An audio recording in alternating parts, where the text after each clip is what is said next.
तो सदा महफूज हुए हैं दाता तेरी याद में। बिन मांगे सब कुछ है पाया, क्या मांगू फरियाद में। हम तो सदा महफूज हुए हैं दाता तेरी याद में। बिन मांगे सब कुछ है पाया, क्या मांगू फरियाद में।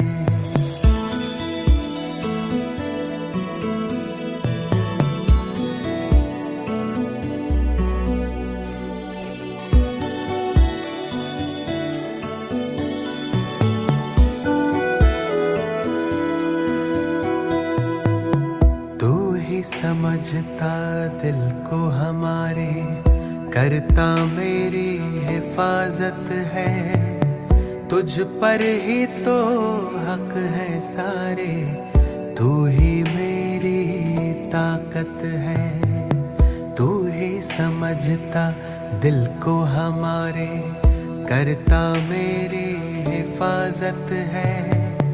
तुझ पर ही तो हक है सारे, तू ही मेरी ताकत है।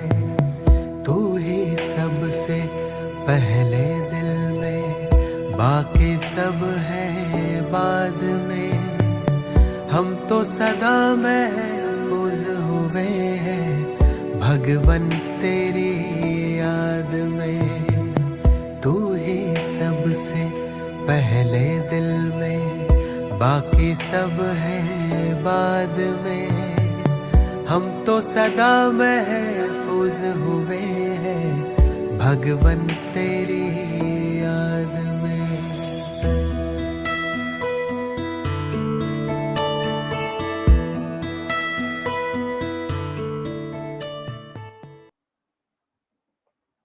ओम शांति। आज 9 जून 2021। बाबा के महावाक्य। मीठे बच्चे, बाप आए हैं सारी दुनिया से विकारों की तपत बुझाए सबको शीतल बनाने। ज्ञान बरसात शीतल बना देती है। प्रश्न, कौन सी तपत सारी दुनिया को जला रही है? उत्तर, काम विकार की तपत सारी दुनिया को जला रही है। सब काम अग्नि में जलकर काले हो गए हैं। बाप ज्ञान वर्षा से उन्हें शीतल बनाते हैं। जैसे बरसात पड़ने से धरती शीतल हो जाती है, तो इस ज्ञान वर्षा से 21 जन्मों के लिए तुम शीतल बन जाते हो। किसी भी प्रकार की तपत नहीं रहती। तत्व भी सतो प्रधान बन जाते हैं। कोई भी तपते नहीं है। बाबा कहते सतयुग में आत्मा भी शीतल, तो 5 तत्व भी शीतल होते हैं। जीव जंतु सभी शीतल स्वभाव के होते हैं। वहां हिंसक जानवर भी नहीं होते। ओम शांति। रूहानी बच्चे किसकी याद में बैठे हैं? जरूर अपने रूहानी बाप की याद में बैठे हैं। रूह अपने परम पिता परमात्मा की याद में बैठी है कि हमको रूहानी बाप आकर रिफ्रेश कर शीतल बनाए। क्योंकि काम चिता पर बैठ भारत जल मरा है। गाते भी हैं तपत बुझाए। तपत काहे की? बाबा कहते काम चिता की। बहुत तपत होती है तो मनुष्य मर पड़ते हैं। इस काम चिता की तपत में भारत एकदम जल मरा है। इसलिए बाप को याद करते हैं कि आकर शीतल बनाओ। बरसात पड़ने से शीतलता हो जाती है। धरती शीतल हो जाती है। यह तो बरसात है ज्ञान की। एक ही बार आकर इतना शीतल बनाते हैं, इतना सब कुछ दे देते हैं, जो सतयुग में कोई भी चीज की उत्कंठा नहीं रहती है, यानी कोई भी इच्छाएं नहीं रहती है, क्योंकि पहले ही आवश्यकता से सब कुछ बहुत अधिक उपलब्ध होता है। आधा कल्प उत्कंठा में रहते आए हो, बाबा आकर शीतल बनाओ। पतित पावन बाप आकर हमको शीतल बनाए। इस ज्ञान वर्षा से भारत अथवा सारी दुनिया शीतल हो जाती है। तुम स्वर्ग के मालिक बन जाते हो। मनुष्य मरते हैं तो कहते हैं स्वर्गवासी हुआ, वह तो सिर्फ मुख मीठा करते हैं। तुम जानते हो स्वर्ग की अब स्थापना हो रही है। बाबा आया हुआ है, यह ज्ञान वर्षा कर रहे हैं।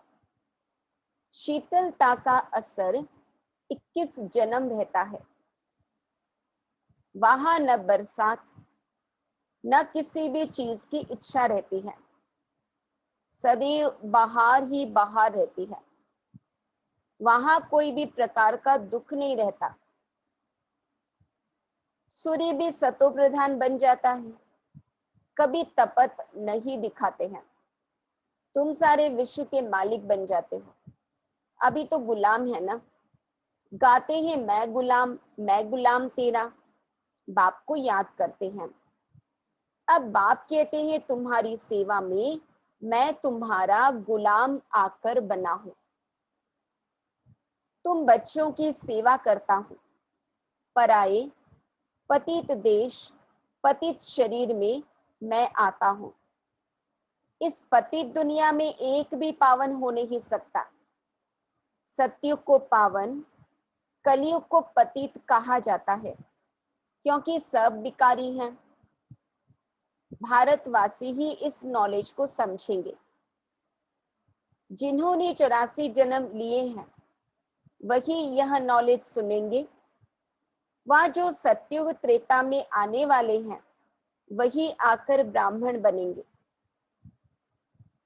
नंबरवार पुरुषार्थ अनुसार बाप ने समझाया है। अभी तुम ब्राह्मण वर्ण में हो, फिर वही देवता वर्ण में आएंगे। ब्राह्मण वर्ण अर्थात ब्राह्मण धर्म स्थापन करने बाप आते हैं। ब्रह्मा ब्राह्मण धर्म स्थापन करते हैं। ऐसे नहीं कहेंगे कि परम पिता परमात्मा आकर शूद्रों को ब्राह्मण बनाते हैं। यह तुम्हारी बाजोली चलती है। यह तो बहुत सहज है। तुम जानते हो यह चक्र कैसे फिरता है। विराट रूप में ब्राह्मणों की चोटी और शिव बाबा को भूल गए हैं। कहते हैं देवता, क्षत्रिय, वैश्य, शूद्र, फिर शूद्र से देवता। अब ब्राह्मण कहाँ गए? ब्राह्मण लोग गाते भी हैं ब्राह्मण देवताय नमः। तब प्रजापिता ब्रह्मा की वंशावली कहाँ गए? प्रजापिता ब्रह्मा का नाम कितना बाला है, चित्रों में भी कितनी भूल कर दी है। बाबा कहते प्रजापिता ब्रह्मा की औलाद का कोई नाम निशान नहीं है। स्कूल में टीचर पढ़ाते हैं, वह फिर भी सोर्स ऑफ इनकम है। एम ऑब्जेक्ट तो जरूर चाहिए। तुम बच्चे जानते हो उस पढ़ाई से ही मर्तबा मिलता है। पति दुनिया में भगवान आकर पतितों को पढ़ाते हैं। बाप कहते हैं मैं तुम बच्चों को पढ़ाकर पावन बनाता हूं। इस पढ़ाई से इनकम देखो कितनी भारी है। आधा कल्प के लिए तुम तकदीर बनाते हो। भारत में गाया हुआ है 21 पीढ़ी। अब तुम बेहद के बाप से 21 पीढ़ी बेहद का वर्षा पाते हो। लौकिक बाप का है अल्पकाल क्षण भंगुर का वर्षा। इस बाप से तुम ऐसा वर्षा पाते हो जो पीढ़ी बाई पीढ़ी तुमको दुख नहीं रहेगा। हमारे पूरे 21 जन्म, पूरे 21 पीढ़ी संपूर्ण सुख होगा। भारत में ही बेहद का सुख था। यह ज्ञान और किसकी बुद्धि में नहीं है। यह ज्ञान देने वाला बाप जाने, और जिनको देते हैं वह जाने, और न जाने कोई। ग्रंथ में भी उनकी महिमा गाई हुई है। ग्रंथ साहिब में, सिखिज्म में, एक ओंकार निराकार निरअहंकार, इसका अर्थ भी अभी तुम समझते हो। वह तो सिर्फ गाते हैं निरहंकारी। इतनी बड़ी अथॉरिटी होते हुए भी उनको कोई अहंकार नहीं है। यहाँ थोड़ी भी पोजीशन वाले होते हैं तो कितना नशा उन्हों को रहता है। वह है अल्पकाल वाले मर्तबे का नशा कि मैं फलाना हूं। अब तुमको इस रूहानी पढ़ाई का नशा है। तुम्हारी आत्मा अभी जानती है आत्म अभिमानी बनना है, तभी बाप को याद कर सकेंगे। बाप के साथ योग टूटने से माया का गोला लग जाता है, मुरझा जाते हैं। याद करते रहे तो खुशी का पारा चढ़ा रहे। कोई बड़ा इम्तिहान पास करते हैं तो खुशी होती है। समझते हैं बस इसके ऊपर और कोई पढ़ाई नहीं है। तुम भी जानते हो हमारी इस पढ़ाई से ऊंच और कोई पढ़ाई है नहीं। इन लक्ष्मी नारायण ने पास्ट में जरूर ऐसी पढ़ाई की है, राजयोग सीखे हैं, तब महाराजा महारानी बने हैं। राजयोग तो मशहूर है। परम पिता परमात्मा आकर राजयोग सिखाते हैं स्वर्ग के लिए। कहते भी हैं पास्ट में ऐसे कर्म किए हैं तब यह बने हैं। तुम जानते हो इस जन्म में हम ऐसे कर्म सीखते हैं जो भविष्य 21 जन्म के लिए राज्य करेंगे। वह स्वर्ग में विराजमान होंगे। यथा राजा रानी तथा प्रजा भी है न, राजधानी है ना। बाप आया है राजधानी स्थापन करने।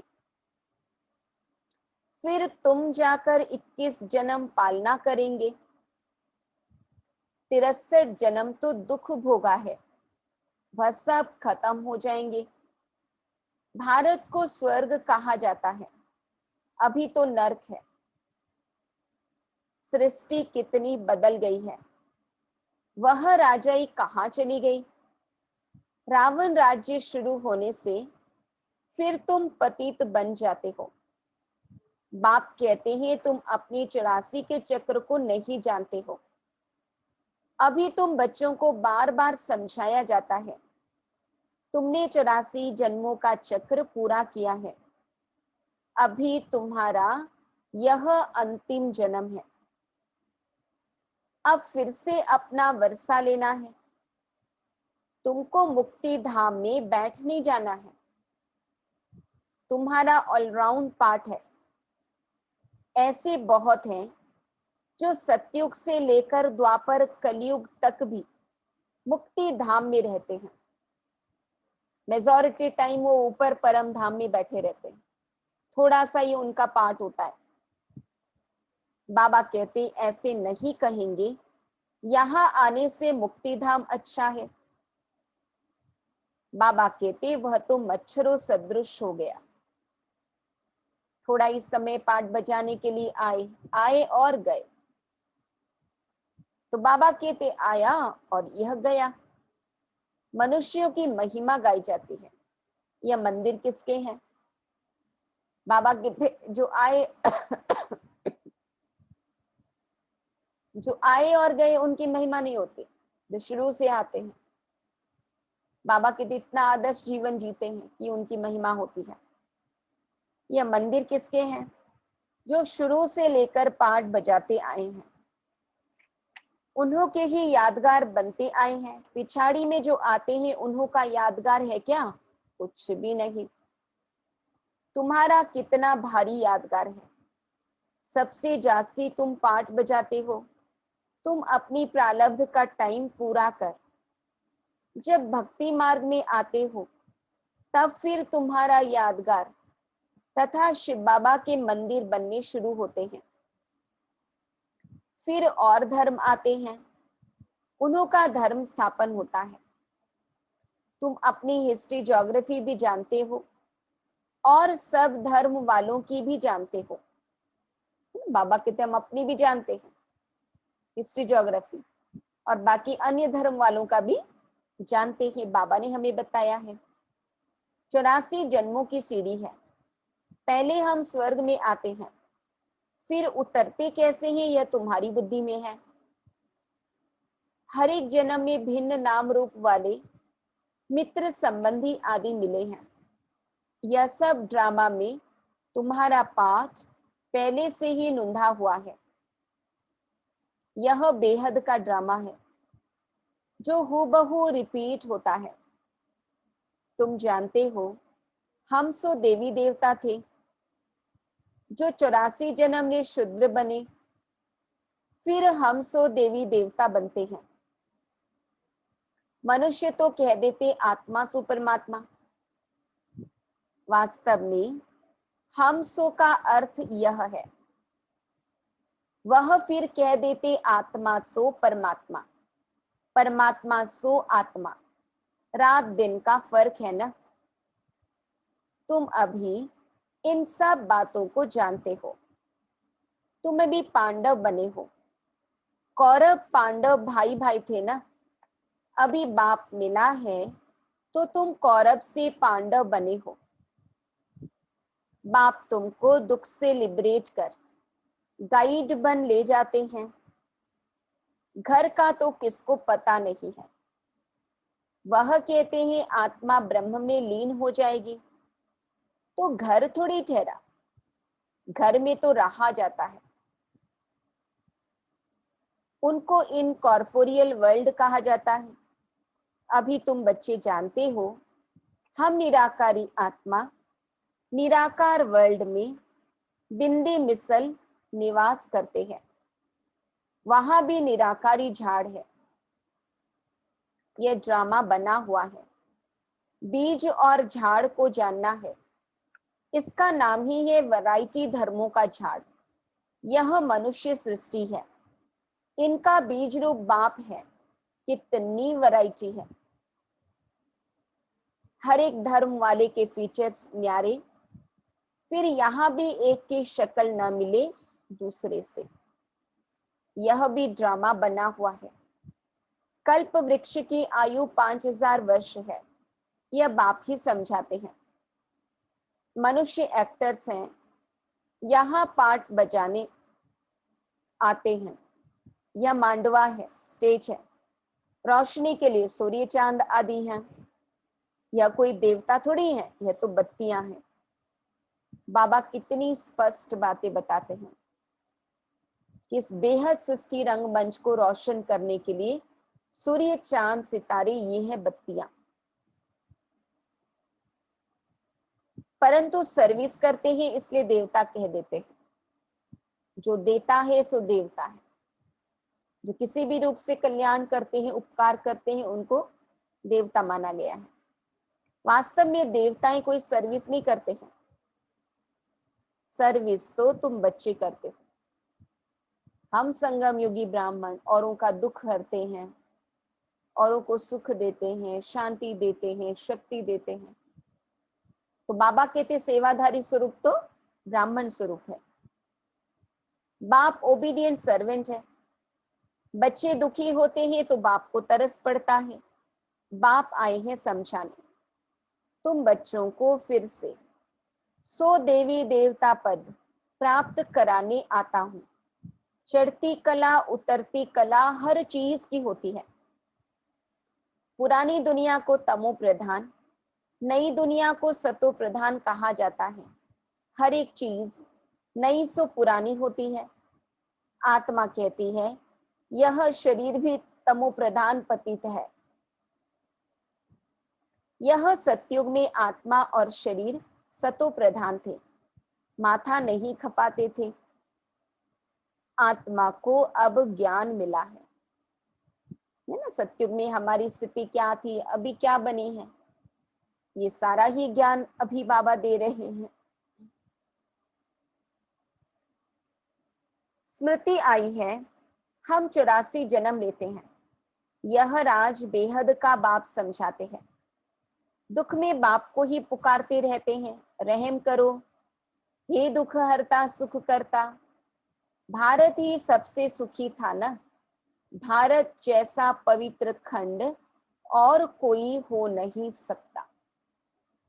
अभी बाप तुम बच्चों की झोली अविनाशी ज्ञान रत्नों से भरते हैं। कभी ऐसा बाप देखा है? कहते हैं बच्चों, मैं तुम्हारे लिए वैकुंठ सौगात में लाया हूं। तुम स्वर्गवासी थे, अब पतित नरकवासी बन पड़े हो। पावन उनको कहा जाता है जो विकार में नहीं जाते हैं। सतयुग में है संपूर्ण निर्विकारी, इस समय है संपूर्ण विकारी।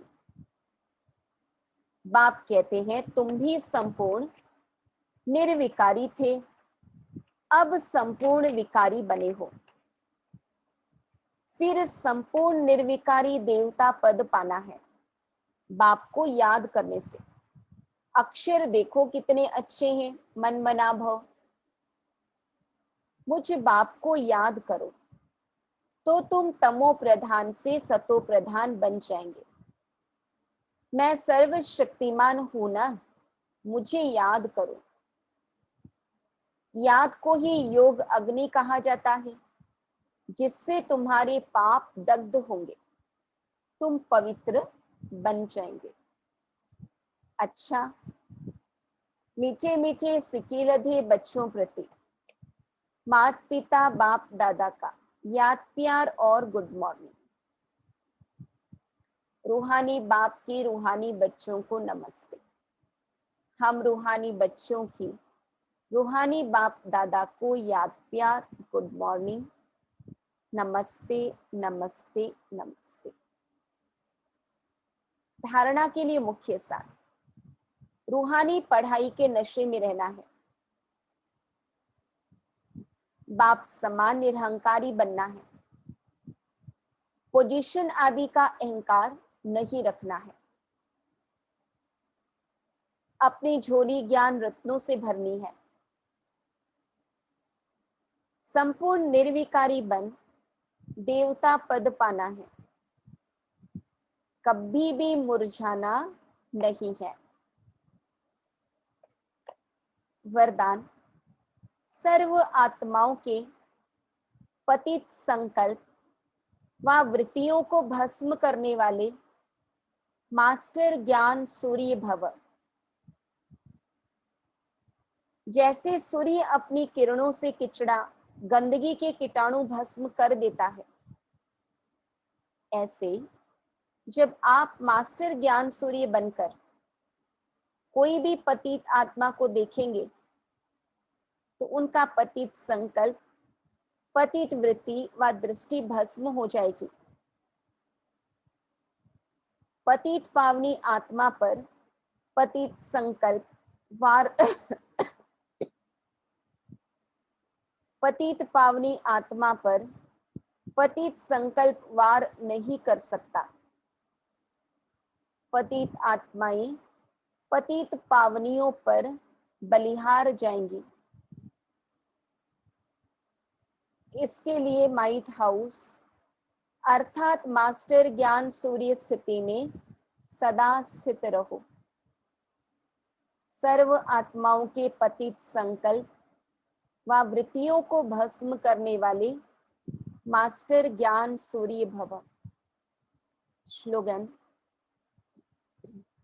अपने धारणा स्वरूप से योगी जीवन का प्रभाव डालना यह बहुत बड़ी सेवा है। अपनी धारणा स्वरूप से योगी जीवन का प्रभाव डालना यह बहुत बड़ी सेवा है।